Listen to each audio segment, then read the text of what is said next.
Portelli is a scholar who really has changed the terms of the debate about oral history in the academy. He's moved us from trying to defend oral history on the terms of positivist historians to making a really powerful and transformative argument that oral history sources are compelling and meaningful on their own terms and in ways that are similar to and different from other kinds of primary sources, but certainly not secondary to. I've had the pleasure of teaching with Sandro in our annual summer institute for over a decade now, on and off. And so we're very happy to welcome him back to Columbia. Sandro's work, as far as I've seen, is the work of an oral historian that's most likely to permeate outside of the field of oral history. So if an anthropology professor assigns a week on oral history, they're going to assign Sandro's work. If a history professor assigns a week on oral history, they're going to assign Sandro's work. He's read in folklore, in literature, really across the disciplines, and he's been a very powerful ambassador for our work and our way of thinking. So more formally, he taught American literature at the University of Rome until 2012. He's the founder of the Circulo Bocio for the critical study of people's cultures and the author of several oral history books, which I expect many of you are familiar with, including The Death of Luigi Tristoli and Other Stories, The Order Has Been Carried Out, and They Say in Harlan County most recently. So thank you so much, Sandro, for coming here and sharing your work with us, and I'll turn it over to you. And thank you for having me, and thank you for coming. And I've been coming to the Oral History Institute at Columbia for 20 years now, so this is coming home. And I had a major problem last year when they moved the institute from one place to the other because it was an uprooting from my neighborhood, and I had to rearrange all my sense of space in the city. So it's wonderful to be back, and to be back for a longer period, and for the first time in my life to be teaching oral history, because I've been teaching something else all the time, and so it's really wonderful, and thank you for this opportunity. Now, what I'm going to talk about is almost incidental to my work, and in fact, it has to do with learning from my mistakes, learning from my errors, and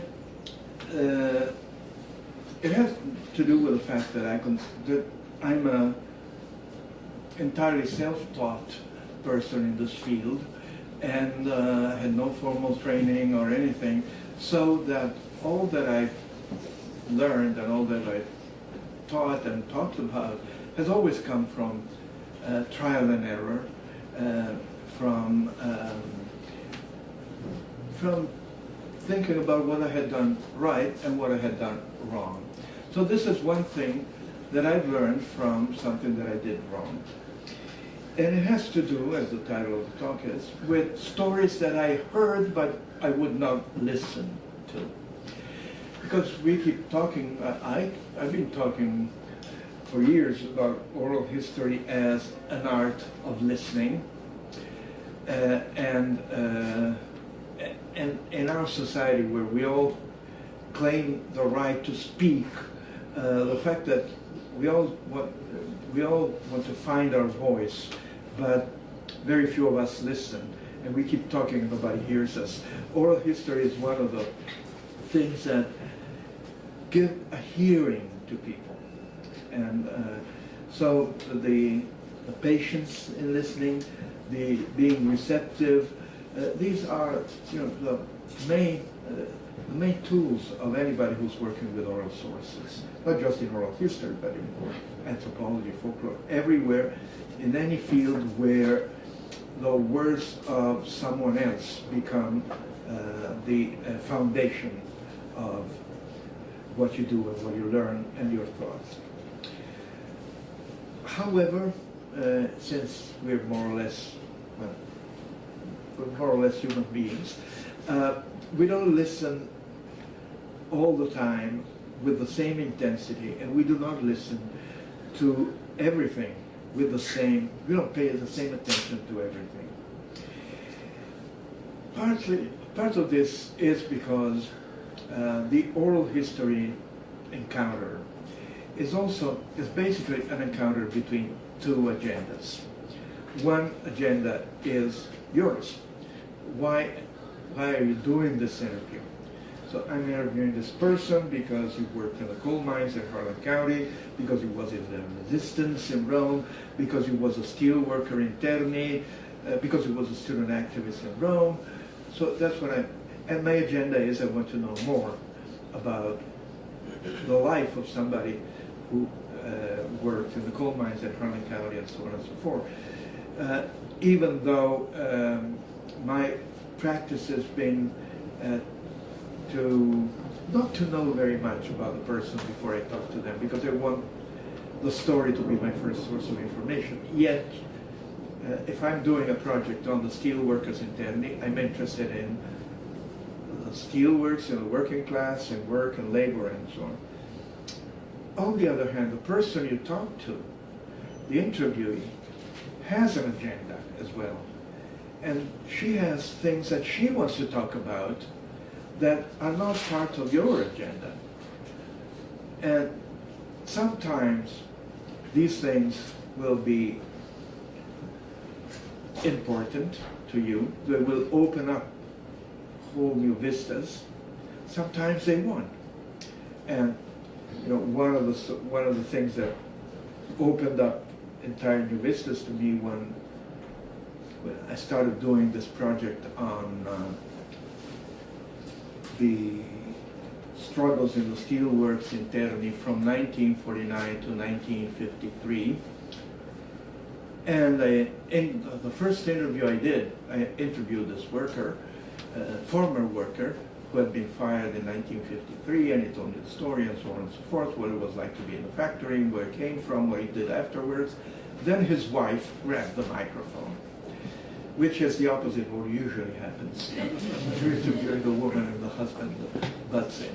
So she grabs the microphone and she says, my great-grandfather, on his wedding day, he took his bride home. He said, I'm going to buy lunch, locked her in, and on his way to buying lunch, he ran into Giuseppe Garibaldi, a national liberator, who was marching south to liberate Italy. So he joined Garibaldi and never came home until 4 years later after he liberated Italy. So the basic question was, what do I do with this? One of my mottos is, especially if you come from literature, you don't throw away a good story just because it's not true, or just because it's not part of your agenda. You change your agenda because you heard a good story. And so the book that was supposed to be 1949 to 1953 ended up being 1831 to 1985. So, and this is a case where the encounter of the two agendas meant that yours was being changed.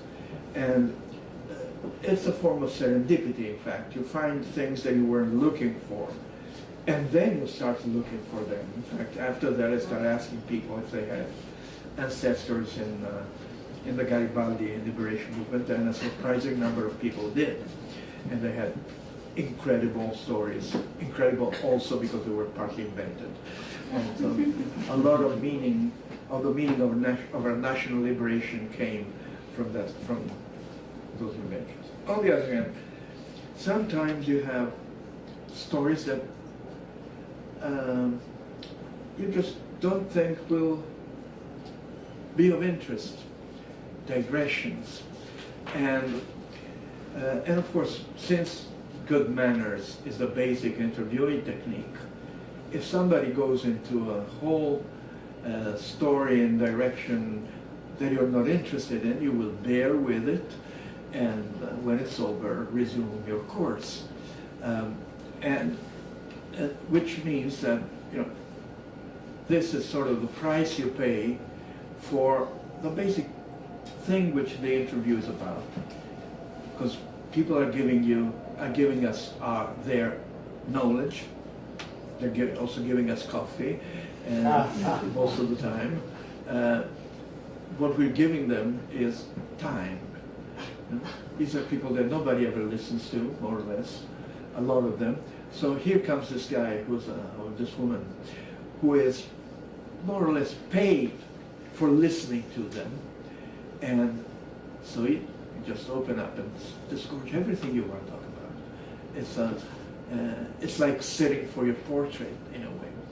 And so you have to give them the time to say what they need to talk about, and then come back.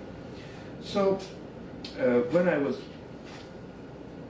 and sometimes you don't realize that what they're telling you is at least as important or more important than what you were looking for.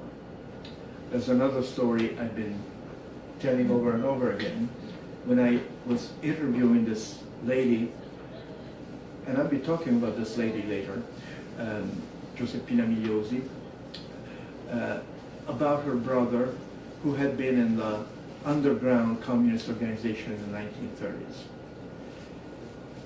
And it was all right with her to talk about it, but what she really wanted to talk about was her love story with a fascist who she was engaged to for 17 years, and then he dropped her and broke the engagement. And she insisted on telling and retelling the story until I finally gave in. And the result is, there are 2 lines in the book about her brother, and there's a chapter about her. Because in the end, if you're looking for what we look for, the history of daily life, the history of subjectivity, the history of feelings, then this complicated love story tells you a lot more about fascism than the underground activism of her brother. So sometimes you just realize that they're telling you this. Sometimes you don't. And I will have to amend my earlier statement that I had no formal training. When I was given my first tape recorder, a Uher, cost me like 2 months of my salary.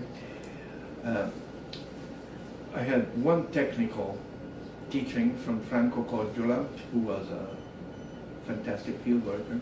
He said, never put the mic on the same table as you put the recorder, because it will pick up the noise of the engine.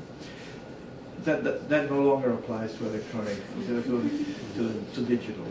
But it still remains as some kind of reaction that I do. I cannot place the mic on. The second teaching was Gianni Bosio. Gianni Bosio, my mentor, and what he told me was, as he handed me the tape recorder, never turn it off. Never turn it off.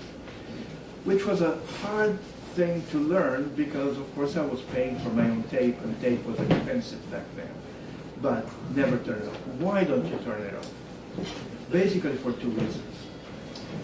And one is, it's absolutely rude to signal to the person you're interviewing, I'm not interested in what you're talking about, I'm going to save some tape and batteries.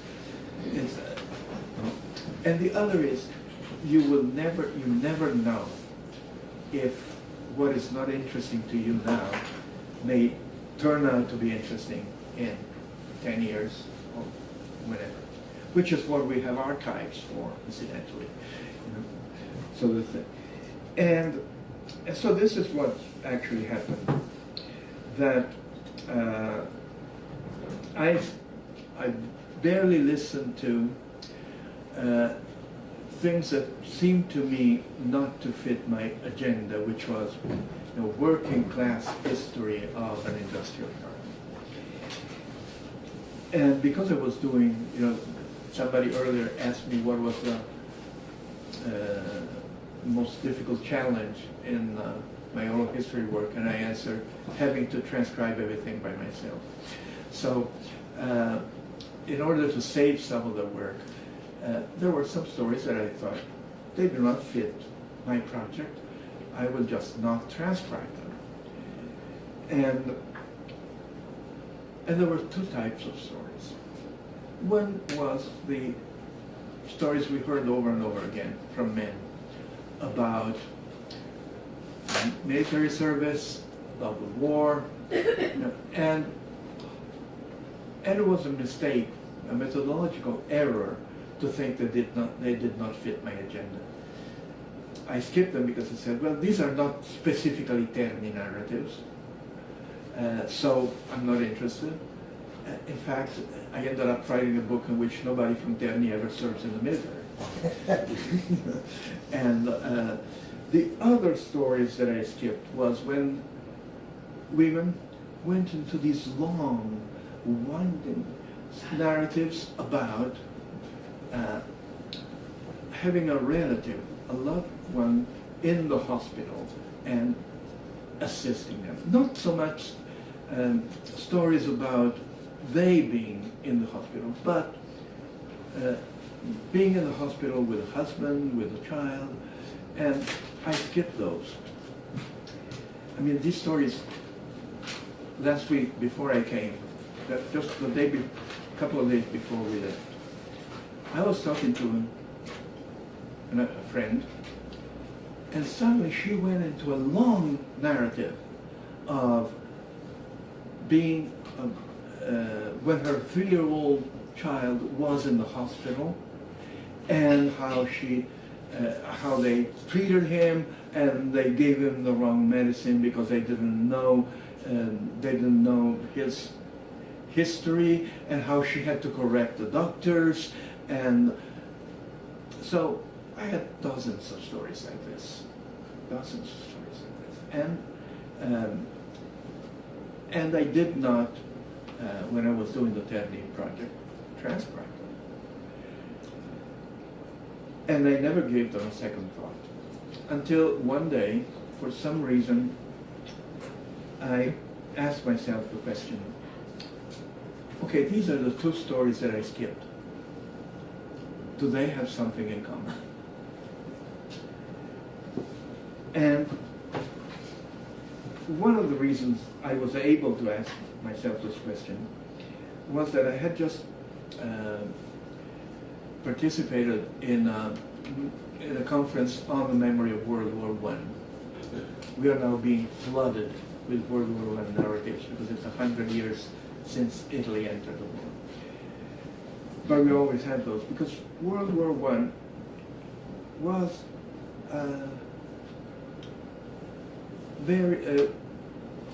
was a huge turning point in the history of the country, in the experience of India, a lot more than World War II, even though, of course, there are lots of narratives about World War II. And historian Mario Gibelli gave a paper in which he said, World War I, but the whole war and military experience has a lot of implications. Number one, you leave home.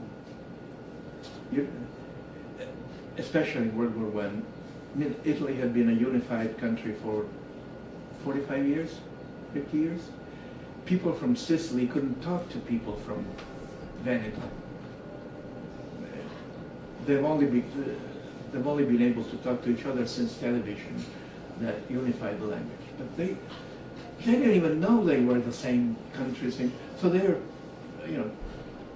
taken and sent to fight at the other end of the nation. So they finally discover, number one, the world outside. They leave home.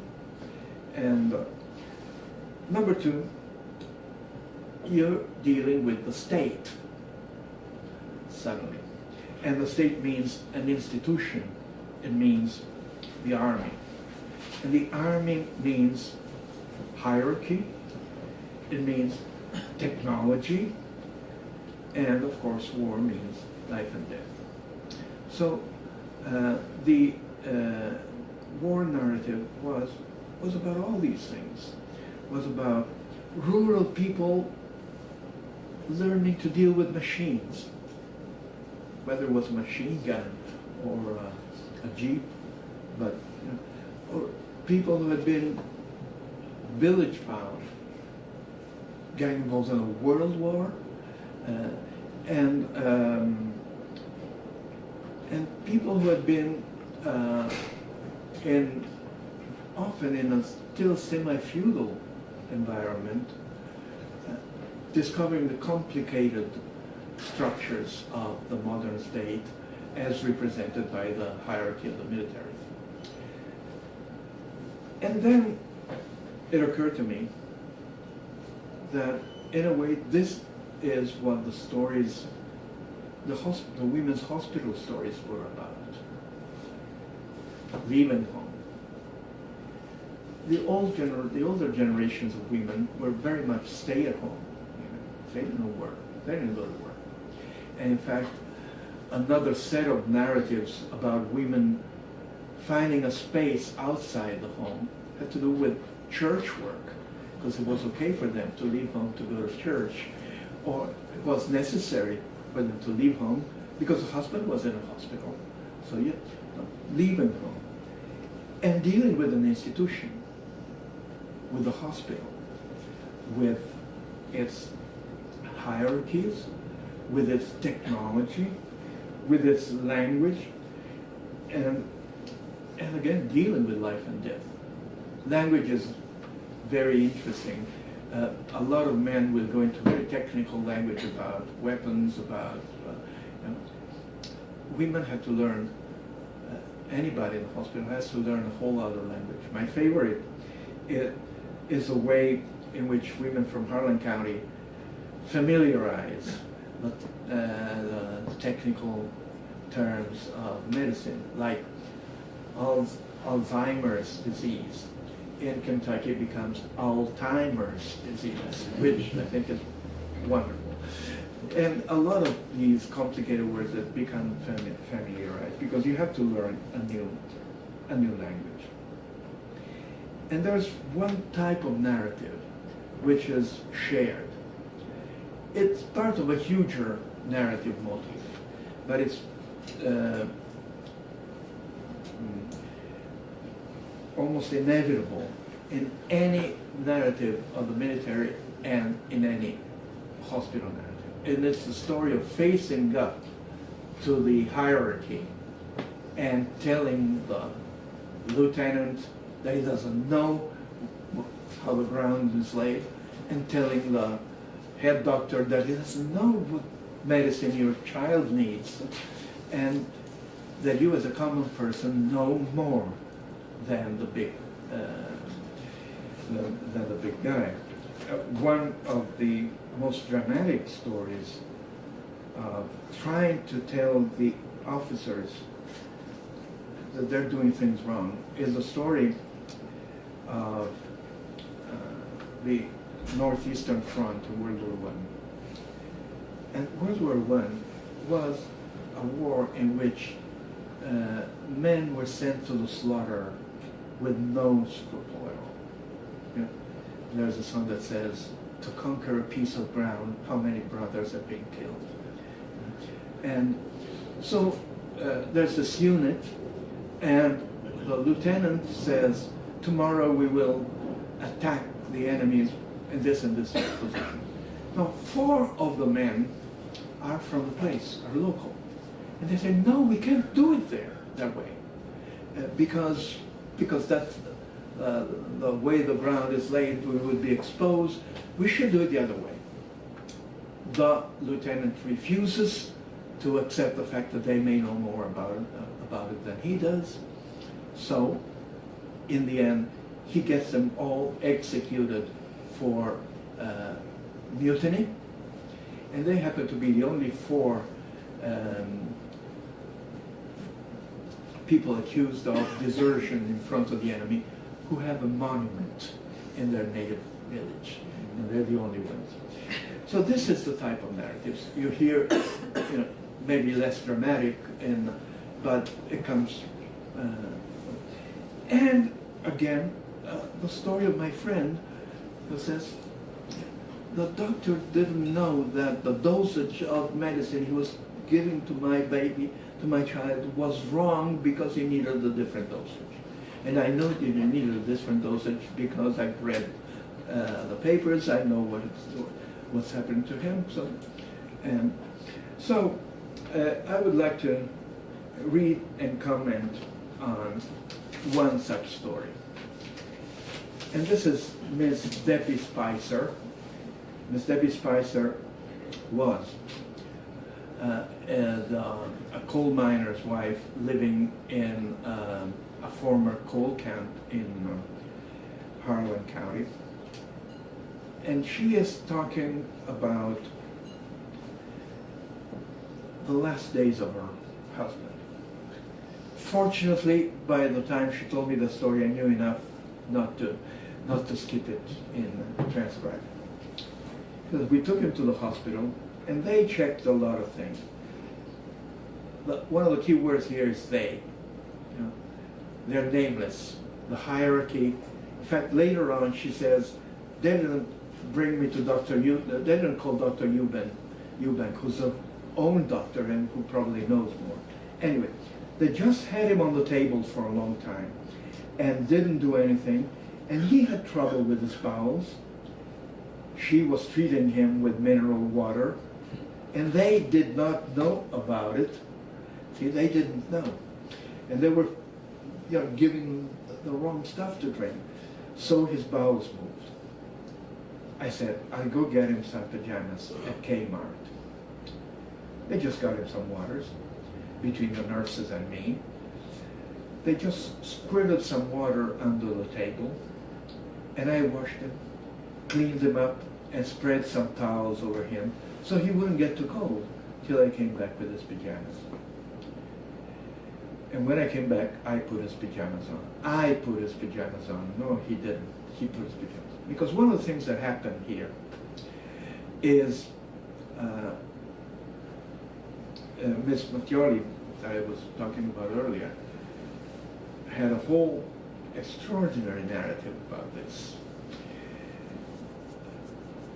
She was married to this very, very fascist husband in the 1930s, who, she didn't say if he beat her, but absolutely authoritarian. And suddenly he gets sick, and he goes to the hospital. And now she's powering his behind. She's handling him. He is like a baby in his hands. There's a reversal of power in this narrative, which does not occur as often in the military narratives. There's these authoritarian husbands and fathers who become babies. I washed them, cleaned them up. Of course, she knows how to do it because she washed and cleaned up babies all her life. I washed him, cleaned him up, and spread some towels over him. So she also protects his sense of decency, his nakedness, you know, till I came back with his pajamas, and then when I came back, I put his pajamas on. Interestingly, of course, these are very poor people, so where does she buy them? She buys them at Kmart. They didn't have to help me. They didn't even give me a flask. But when I came back with my niece, she said, "Ain't you gonna have to see him?" And I said, "No, he's just too old." So she went back in and told them plenty. Okay, again. Incidentally, I'm reading a novel. I was reading this novel on the train coming over.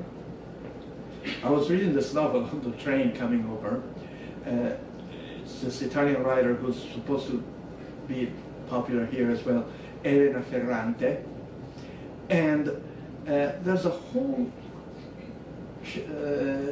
episode about her mother being in the hospital and the family internal feuding in the family about who's going to take charge of her, and also claiming that the doctors don't know enough, having a better doctor come over. You know? So it's a common everyday narrative, you know, and she's talking about that.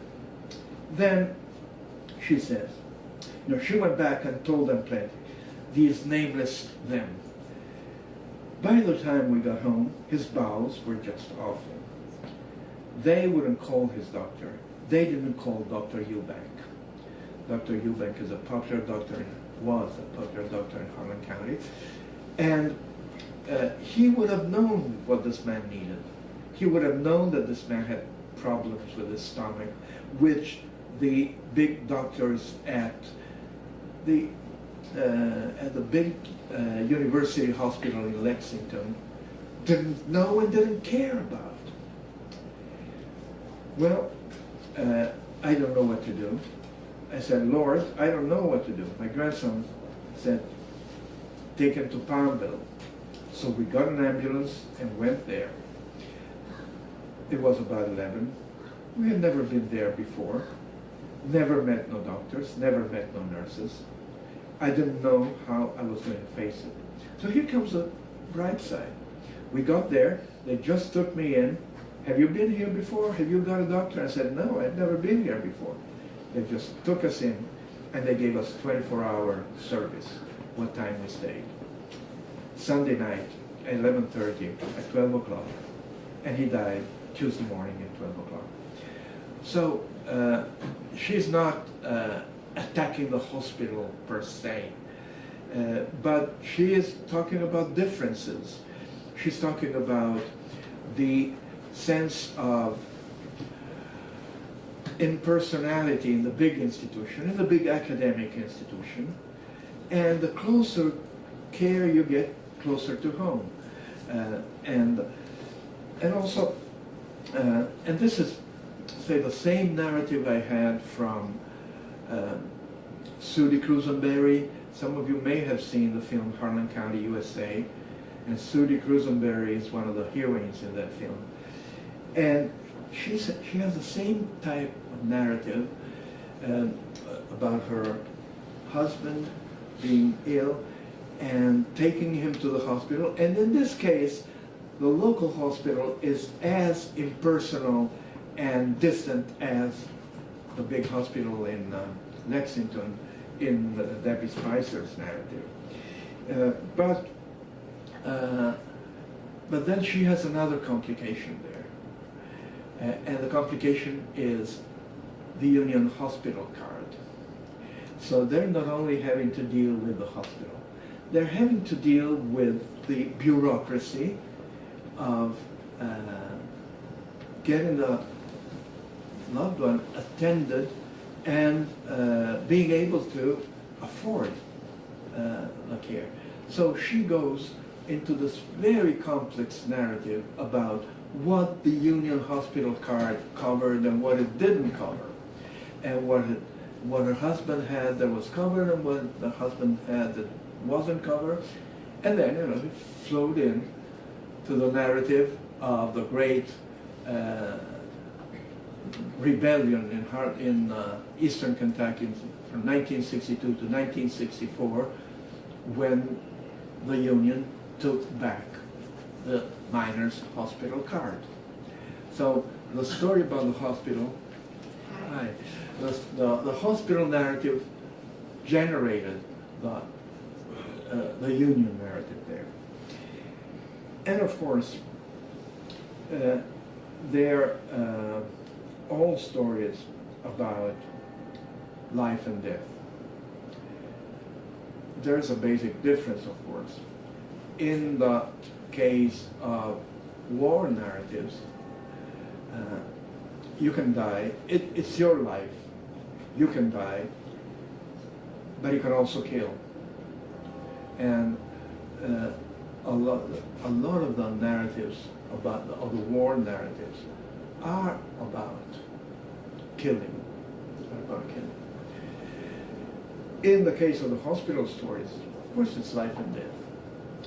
But it's somebody else's life, and not yours, and about maybe natural death or death by institutions' errors. So ultimately, these stories are about gender roles. They're about gender roles. Do they challenge gender roles? Do they confirm gender roles? the war narratives, of course, men are supposed to be warriors. However, the majority of stories you have about World War I, and almost all the songs that are still in oral tradition, are songs against the war. They're songs in which they refuse the role of being in the war. Indeed, they're very ambivalent. They're very ambivalent because all these soldiers have been educated into the rhetorics of patriotism, into the idea that the enemy is evil and that the enemy is out there to kill them. So it starts out, and also with with national pride. That's what they've been educated on. Then what happens to them is something else. And one song that we discovered recently begins with, here the battle begins. You can hear the cannons roar, and here we will prove the prowess of the Italian nation. Next verse, the ground was covered with blood and torn up bodies, and they were crying for help. And we told them, no use to call for your mom. You're dying alone here. So, interesting, call for your mom. Again, you're becoming a son, a child. So, these are very ambivalent narratives. The women's hospital narratives, of course, they confirm the woman's role as carer, in fact, as responsible for life and death, for giving birth and for assisting the dying. And they all take place in the framework of the family. The woman is there as a wife, as a daughter, as a mother, and she's more or less doing what is expected of her. On the other hand, what is expected of her implies a maybe temporary subversion of authority, which means, which has to do with the way you deal with your husband's or your father's body. With the child, of course, it's different, but it has to do with the fact that you're turning your husband and your father into your baby again. You're applying the skills that you learned as a mother. So, again, this is not a subversive narrative, but it's a narrative that complicates things, that complicates the relationships of gender within the family. So this is more or less what I learned, and I've been going back to those tapes and finding that these stories keep coming back. That hardly any of the women I interviewed, the elderly women I interviewed in Delhi or in Harlan, did not have a story like this. Annie Napier, a great friend and narrator from Harlan, who came here and taught at the Institute a few years ago. I mean, she's the one that taught me the word Alzheimer's disease, because you have to deal with that a lot. And she also had a very complicated narrative about when her husband was disabled by an accident at work. He drove a coal truck, and one day he was caught in the belt line, and his arm was mangled, and he was disabled. And what she talked about was how, the expression she used, how she raised him. He was, she says, before the accident, he was And absolutely, he was a stereotypical Harlan County male, authoritarian, and he drank, he fought. After the accident, and after she dealt with him, and the way I knew him, he turned into one of the sweetest people I ever knew. You know? And it had to do with her taking over and he becoming dependent from the accident on, and then for the rest of their lives, because he was getting disability, but she was the one that worked and brought money. You know? So once again, this was not a subversion of gender roles, but this was a different articulation of gender roles that began with that experience. Annie also had a harrowing narrative of fighting the ignorance and the responsibility of the doctors over the body of a patient, which in this case the patient was her. She was giving birth, and it was number one. She had and the doctor said she needs a cesarean. This generated a war with her fundamentalist parents and family. How are you gonna? Because you don't do that. You don't do surgery if you're old regular Baptist or something. So she fought that first. Then she's there giving birth to this child, and the doctor is drunk, and the doctor is drunk, and something else happens, and the blood starts coming up, and they call another doctor, and there's this battle between the two doctors over her body, and finally, you know, the new doctor says, if you lose this patient, I'm going to have you kicked out of the medical profession. And she finally managed to have the baby. And so ultimately, what does this teach us? Well, it teaches also something about the relationship between what people think of as history and what people think of as biography.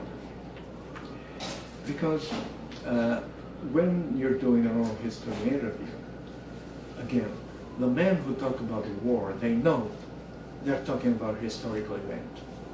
Or the women who talk about the air raids and the bombings, they know they're talking about history.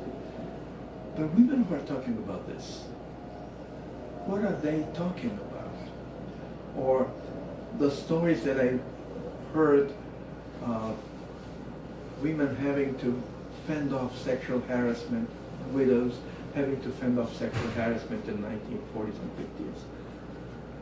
50s.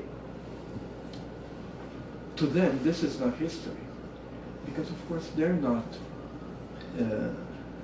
educated to think of history in terms of gender history, social history, history of the body, history of sexuality. But so they often will not volunteer this kind of stories, and we don't know enough to ask them, but they're there. But when they do, and these hospital narratives are always volunteered, it never occurred to me to ask somebody, because I didn't know. What are they talking about? They're talking about the fact that their lives matter.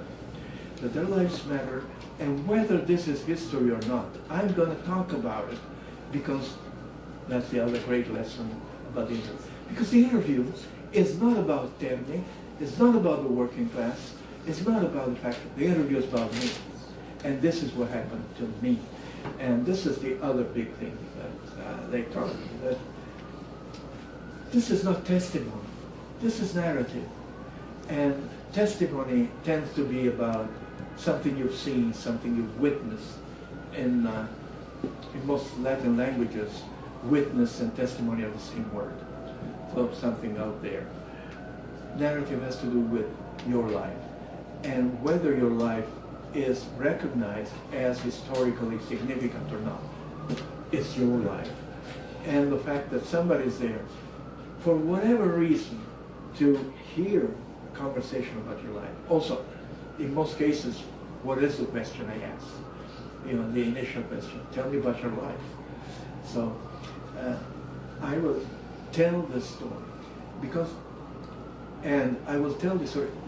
And this story is important because without breaking gender roles, yet I changed their grammar, and perhaps I learned a different sense of who I was and how I stood in the context of my family, neighborhood, and also how I stood in the context of the state, in the context of science, in the context of technology, in the context of authority.